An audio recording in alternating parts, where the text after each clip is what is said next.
Every Wednesday, Frank sat beside the eastern window at Maple Pines. He never spoke. Not to nurses, not to family. Then Marley showed up, and the next week. There were 2 chairs by the window, one for Frank, one for the dog.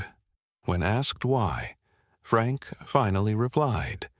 He doesn't ask questions. He just listens. She used to do that too. She was his wife, gone 3 years.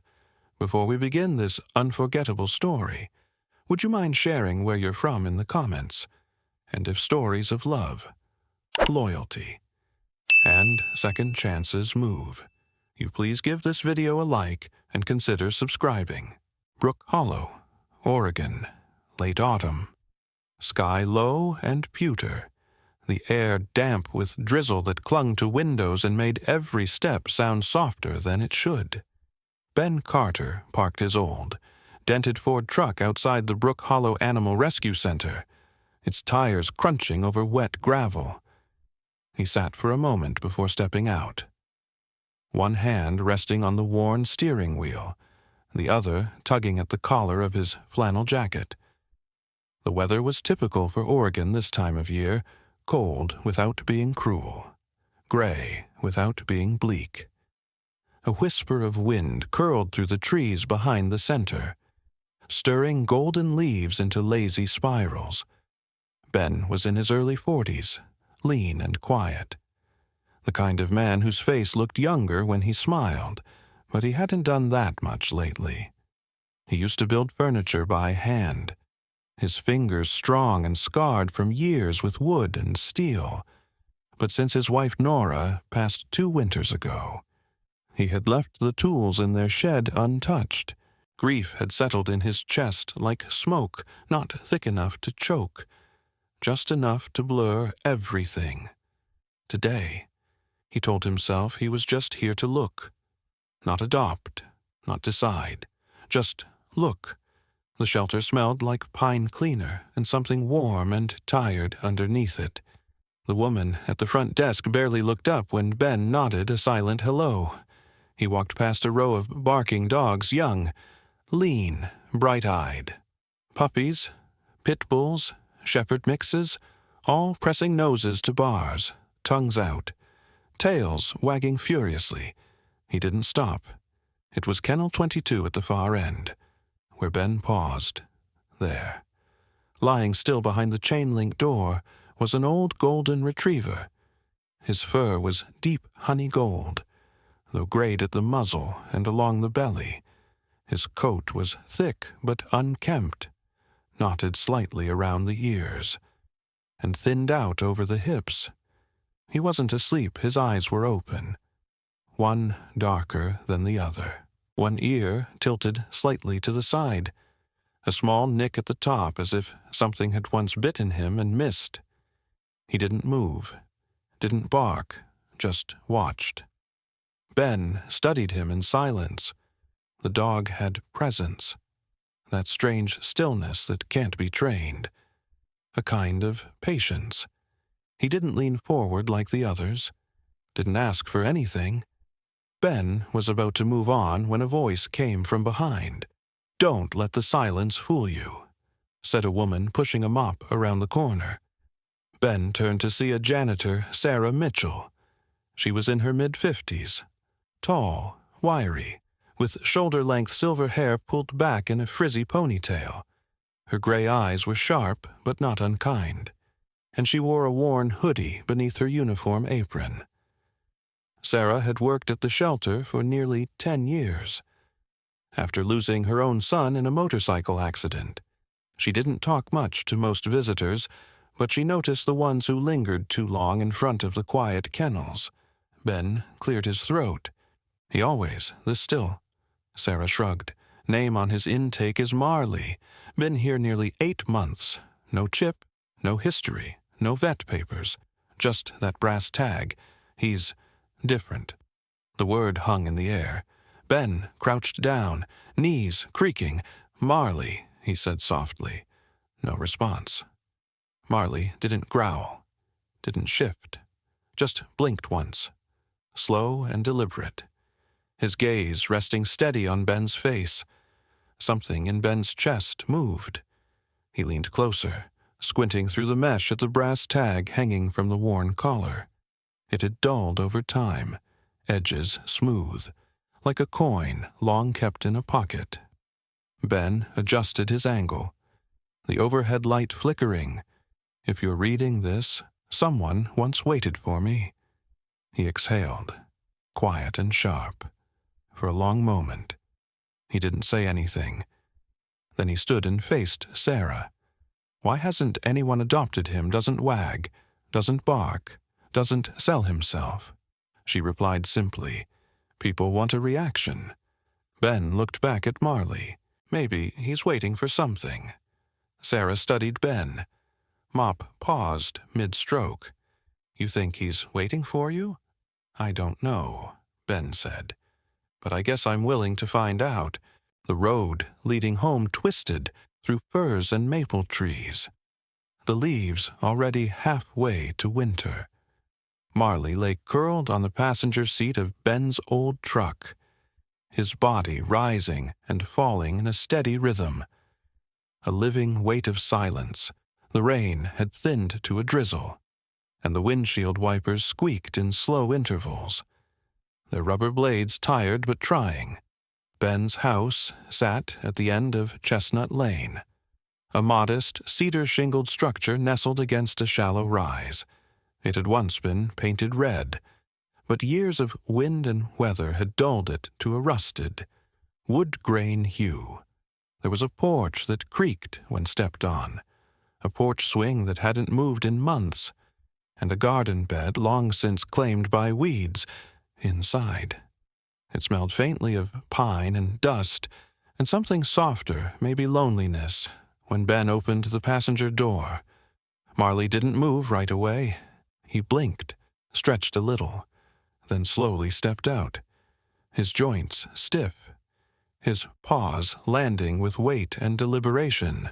He didn't sniff the air. He didn't run the perimeter. He simply walked to the edge of the porch, lay down, and watched the yard like it was an old film he'd seen before. Ben left the door open, just in case, inside. He set down a fresh water bowl and a handful of soft kibble.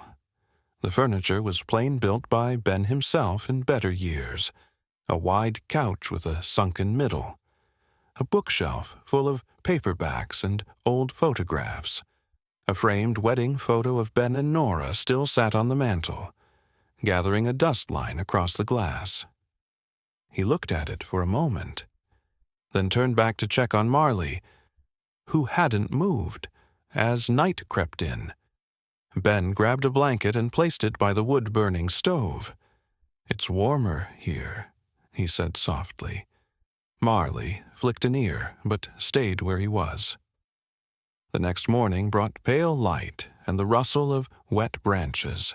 Ben stepped out onto the porch with his coffee, only to find Marley still lying in the exact same spot, his tail giving a lazy thump as their eyes met. Ben chuckled dryly. "So you're stubborn," he said. "Good. You'll fit right in that afternoon." A sudden scream shattered the quiet. It came from across the street, a child's cry, high and broken. Ben set his mug down so fast it spilled across the rail. He jogged toward the sound and saw a little girl barely 9, with pale skin, dark braids, and freckles across her cheeks sitting on the sidewalk, arms wrapped tight around her knees. Her backpack was thrown to the side, one strap broken. Her body rocked back and forth, her eyes squeezed shut as if trying to disappear. Marley had followed silently, his gait slow but certain, without prompting. He walked up to the girl and lay down beside her, his body long and warm against the cold pavement. He didn't bark, didn't nudge, just rested his head on his paws, facing her. The girl's name was Ellie Maddox. She lived with her mother, Laura, in the blue-painted house with wind chimes on the porch. Ellie had been diagnosed with selective mutism and sensory processing disorder at age 6, a condition that made everyday experiences, sudden noises, crowds, even a breeze through her hair feel like ambushes. She didn't speak in public. She didn't touch anyone outside her mother.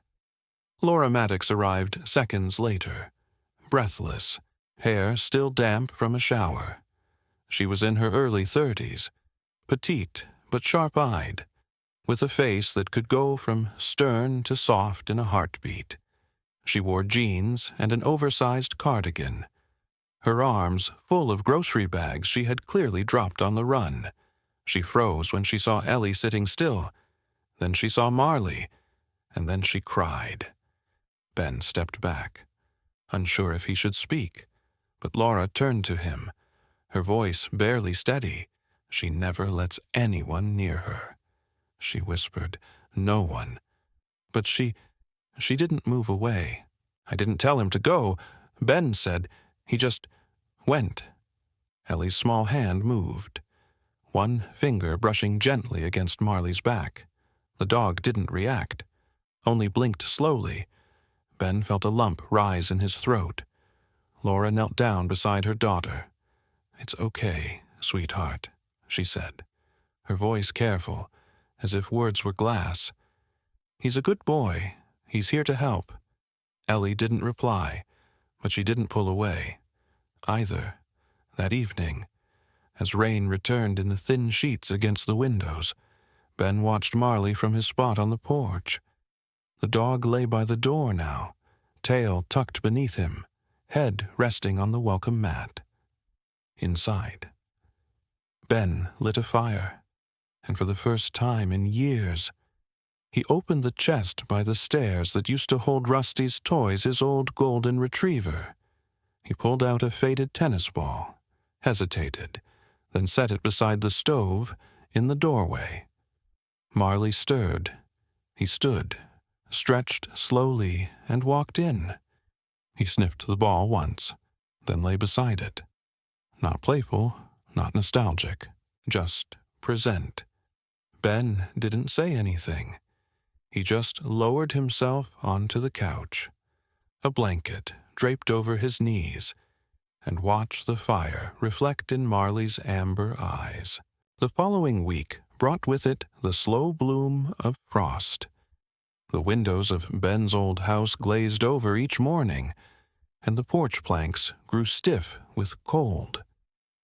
Marley had taken to sleeping by the stove at night, one paw always touching the corner of the worn blanket Ben had laid down for him. It was a kind of quiet rhythm they'd fallen into coffee for Ben. A soft sigh from Marley, and silence that no longer felt empty. On Tuesday morning, Ben folded a navy blue scarf around his neck and picked up Marley's leash. "You up for a trip, old man?" he said. Marley stood without being called, as if the idea had already occurred to him. His steps were slow, but purposeful, and as Ben opened the passenger door of the truck, Marley climbed in with the ease of someone who knew the routine. Brook Hollow's public library stood just past the town square, a white brick building with green shutters and a large glass entrance. The librarian, Evelyn Griggs, greeted them at the door.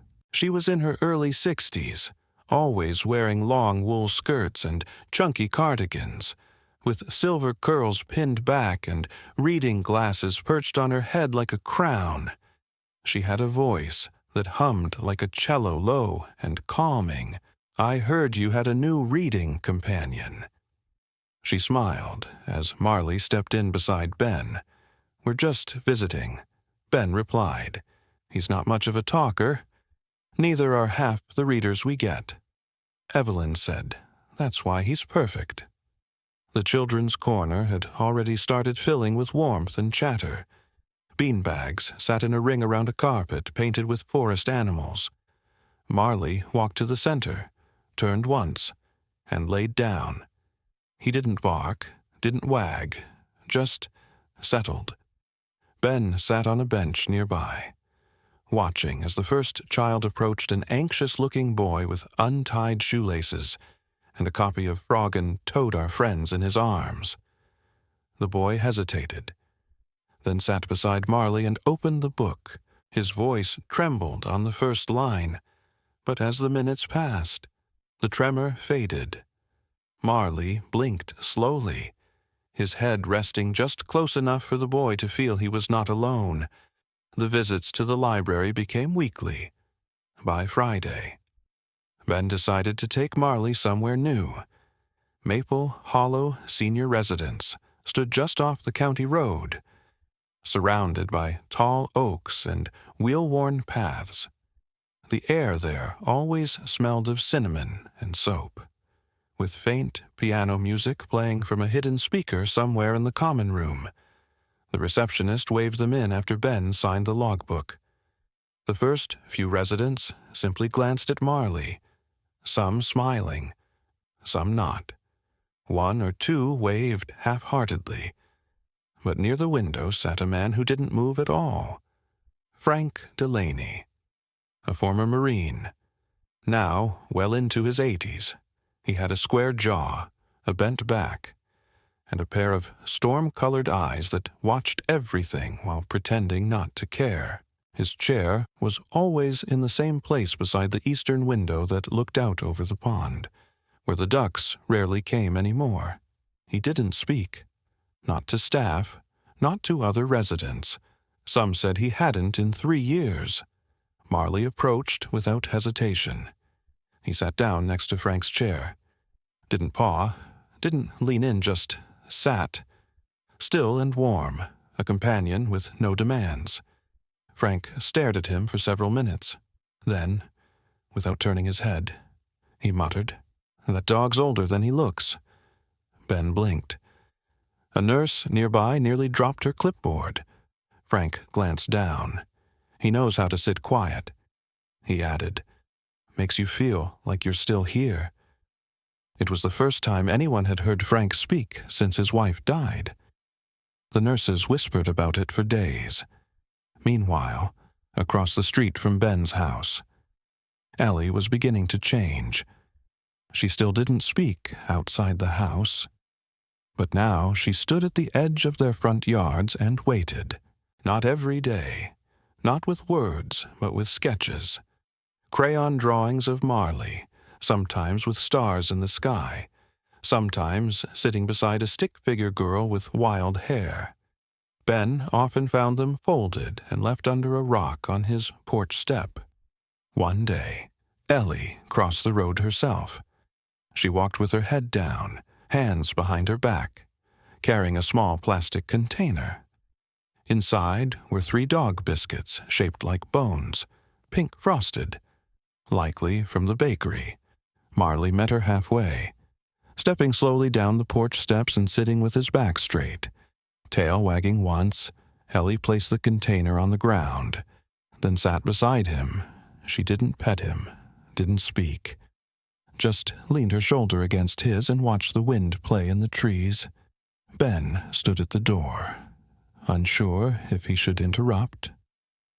Laura Maddox arrived later that afternoon.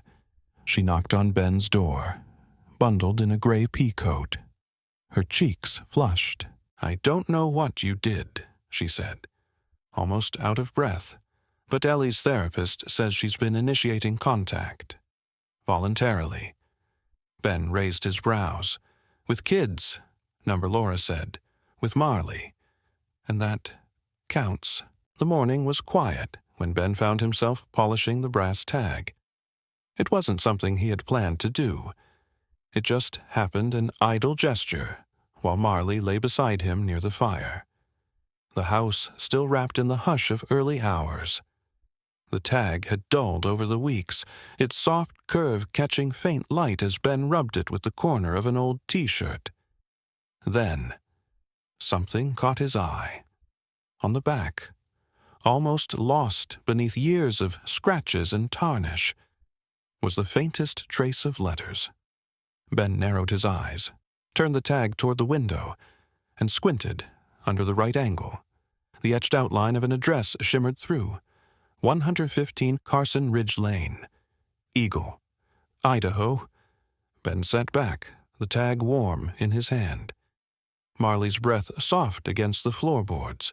He wasn't sure what compelled him to act, but within the hour, he had packed an overnight bag, filled a thermos with coffee, and coaxed Marley into the truck. Eagle was 4 hours away. The highway winding through patches of forest and fields left raw by autumn. Marley slept for most of the ride, occasionally lifting his head at bridges or roadside signs. When they finally turned onto Carson Ridge Lane, the sun was slanting west, painting long shadows on the wooden fences that lined the street. The house was modest, set back from the road, its porch sagging but still holding. It had once been blue, now weathered to a smoky gray, with wind chimes made from old silver spoons clinking faintly in the breeze. A man stood on the porch, tall and slightly stooped, one hand resting on a cane made from knotted oak. His name was Henry Whitlow, 73, a retired piano tuner, and once the kind of man who memorized every dog's bark in his neighborhood. He had thinning white hair combed straight back, a square face with heavy brows, and fingers stained yellow from years of rolling his own cigarettes. After losing his wife to cancer, he had drifted emotionally and physically. Sonny, his dog, had disappeared not long after. "Can I help you?" Henry called as Ben stepped out of the truck. Ben hesitated. I think I have your dog." Henry's eyes sharpened, but he didn't move. "You're the second person to say that this year." Ben walked around the truck and opened the passenger door. Marley jumped down, slower than before, his paws landing with a muted thud. He turned toward the porch and stopped. Henry stared. "Sonny," he said. Marley didn't run, he didn't bark, but he took a single step forward, then another. At the bottom of the porch steps, he looked up and let out a low, quiet whine. Henry dropped the cane. He didn't fall, just knelt. His hands trembled as he reached out, brushing the side of Marley's face, tracing the curve of one ear like it was a forgotten melody. "I thought you were gone," Henry whispered. "I thought I lost both of you." Ben stood back, unsure what to say. Eventually, Henry looked up. "You call him Marley?" he asked. Ben nodded. "That's what was on the paperwork. He came in with the tag. No chip." Henry chuckled softly, the sound brittle. "His name was Sonny. My grandson gave it to him, said he looked like morning. He always waited by the dock for him." Henry rose slowly, gesturing toward the door. "Come in." The house smelled like old books and lemon oil, the scent of something once elegant, now softened by time. A worn piano sat by the far wall, its keys faded and unplayed. Henry led them to a shelf and pulled down a box labeled Lake Memories. Inside was a stack of photographs, curled at the edges and yellowed beneath plastic. He handed one to Ben. In the picture, a younger Sonny lay curled on a weathered dock, his tail thumping against the planks. Beside him sat a boy no older than 10 with a fishing pole too big for his hands and a grin that reached both ears. "My grandson, Caleb," Henry said. "We used to spend summers at the lake after my wife passed. I couldn't keep up." The boy moved away with his mother, and Sonny, well, I guess I wasn't much of myself back then. He slipped out one day and never came back. Ben studied the photo in silence. Marley's Sonny looked the same, just softer now, more shadow than shine. "He's yours," Ben said quietly, but Henry shook his head. "No, he was mine. Now he's yours." They sat together for a while, the dog between them, Henry's hand resting on Marley's back like a grounding stone, before Ben left. Henry pressed the photo into his hand. He deserves to be remembered for the boy who loved him, not just the old man who lost him. Marley didn't look back when they drove away, but as they turned onto the highway, Ben saw his tail give a single, slow wag. Snow dusted the streets of Brook Hollow, a soft hush blanketing the town like a closing lullaby. Street lamps glowed in a warm amber haze, and in the quiet heart of the town, people gathered, some wrapped in scarves, others with steaming thermoses in hand as they filtered into the community center.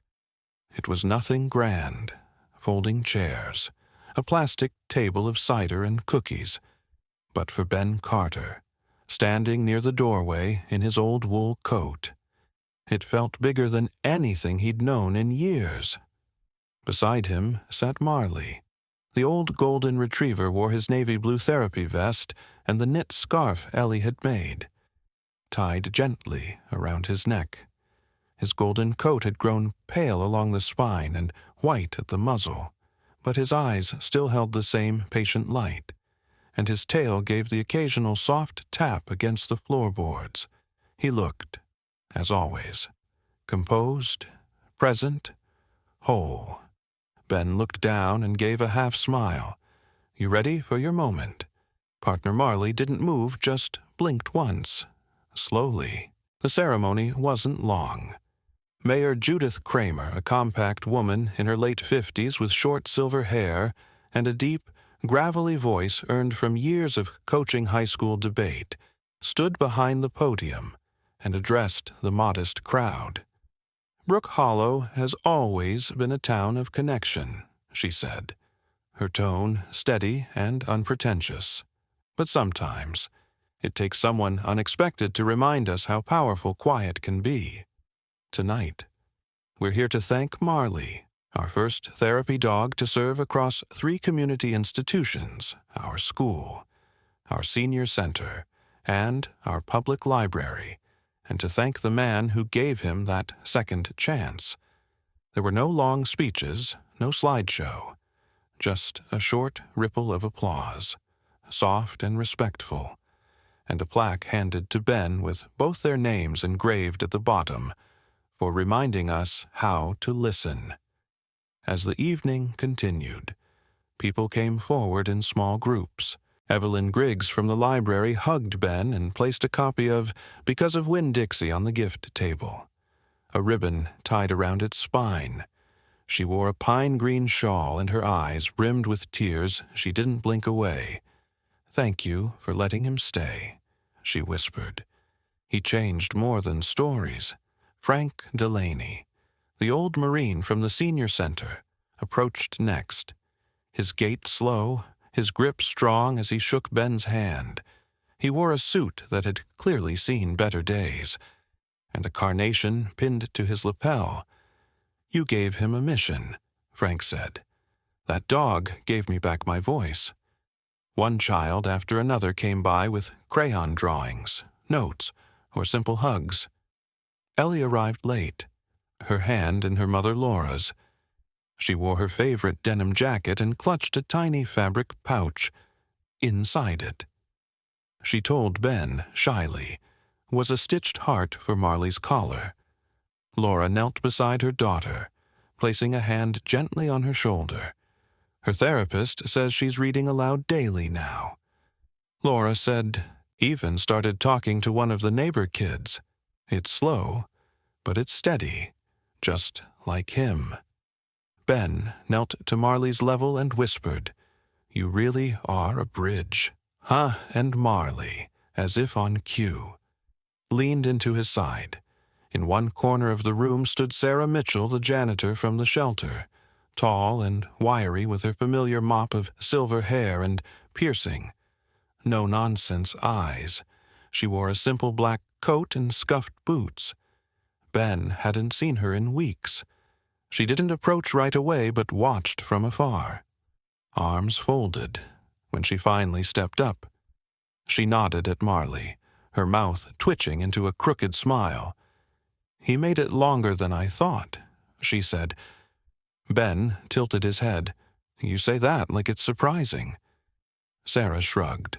Dogs like that. The quiet ones, they don't usually find homes. People want noise, energy, tricks. But this one, he waited. She held out a small, square photo, grainy and curled at the edges. It showed Marley, scruffier and younger, lying behind the shelter gate the first day he'd arrived. Alone. I thought about putting him down 3 times. Sarah admitted, but I kept seeing him watching the door like someone might come back. Guess he did. Ben looked down at the photo, then at the real dog beside him. He waited for someone. He said, I just didn't know it was me. Later that night. Back home. The living room glowed with firelight. Marley lay on the rug, his head resting on his paws, breathing slow and even. The scarf was still around his neck. The new stitched heart hung gently from his collar. Ben sat nearby on the old armchair, the plaque resting on the mantel, beside a framed copy of the photo Henry had given him the boy and Sonny, smiling on the dock.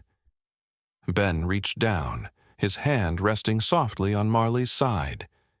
If someone once waited for you, he said quietly, voice catching. I'm glad I was the one who finally came. The fire popped once, outside. The snow fell soundlessly. And inside, there was only warmth, sometimes. The greatest miracles don't come with lightning or fanfare, sometimes. They arrive on 4 quiet paws. With a cloudy eye and a gentle presence, Marley wasn't just a dog. He was a reminder that love doesn't need words. Healing doesn't need noise. And sometimes, the answer to our prayers is simply someone who shows up and stays in a world that moves too fast. Marley taught us to slow down, to sit beside those who are hurting, to listen without judgment. And maybe that was God's way of reminding us that hope often comes in the form of silent companions, warm touches, and soft tail wags.